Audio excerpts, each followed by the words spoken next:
બોડાલ ગામે જિલ્લા કક્ષાનો નમો વન વૃક્ષારોપણ કાર્યક્રમ યોજાયો। 1008 વૃક્ષોનું વાવેતર કરી પર્યાવરણ જાળવણી અને હરિયાળા ગુજરાતનો સંકલ્પ લેવાયો। ડીસા તાલુકાના બોડાલ ગામે બનાસકાંઠા જિલ્લા તલાટી કમ મંત્રી મહામંડળ તથા બોડાલ ગ્રામ પંચાયતના સંયુક્ત ઉપક્રમે જિલ્લા કક્ષાનો નમો વન વૃક્ષારોપણ કાર્યક્રમ યોજાયો હતો। કાર્યક્રમ અંતર્ગત 1008 વૃક્ષોનું વૃક્ષારોપણ કરવામાં આવ્યું હતું। પર્યાવરણનું સંરક્ષણ, વૃક્ષોનું જતન અને હરિયાળું ગુજરાત બનાવવાના સંકલ્પ સાથે યોજાયેલા આ કાર્યક્રમમાં મોટી સંખ્યામાં આગેવાનો, અધિકારીઓ અને ગ્રામજનો હાજર રહ્યા હતા। કાર્યક્રમમાં મુખ્ય મહેમાન તરીકે બનાસકાંઠા જિલ્લા ભાજપના પ્રભારી ધવલભાઈ દવે, બનાસકાંઠા જિલ્લા પંચાયતના પ્રમુખ વસંતભાઈ પુરોહિત હાજર રહ્યા હતા। મહાનુભાવોના હસ્તે વૃક્ષારોપણ કરી પર્યાવરણ જાળવણીનો સંદેશ આપવામાં આવ્યો હતો।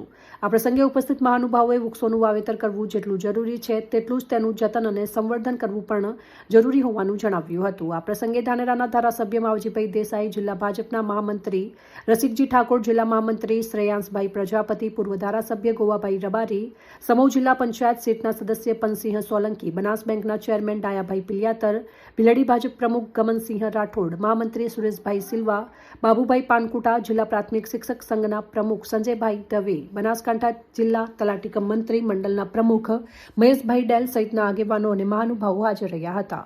વૃક્ષારોપણ કાર્યક્રમને સફળ બનાવવા માટે બોડાલ ગ્રામ પંચાયતના સરપંચ હેમજી ઠાકોર, તલાટી કમ મંત્રી હેમંતભાઈ પંચીવાલા, ગ્રામ પંચાયતના સભ્યો દ્વારા આયોજન કરવામાં આવ્યું હતું અને કાર્યક્રમ દરમિયાન ગ્રામજનોને પણ પર્યાવરણની જાળવણી, વૃક્ષોનું સંવર્ધન અને ગામને વધુ હરિયાળું બનાવવા માટે વધુમાં વધુ વૃક્ષો વાવવાની અપીલ કરવામાં આવી હતી।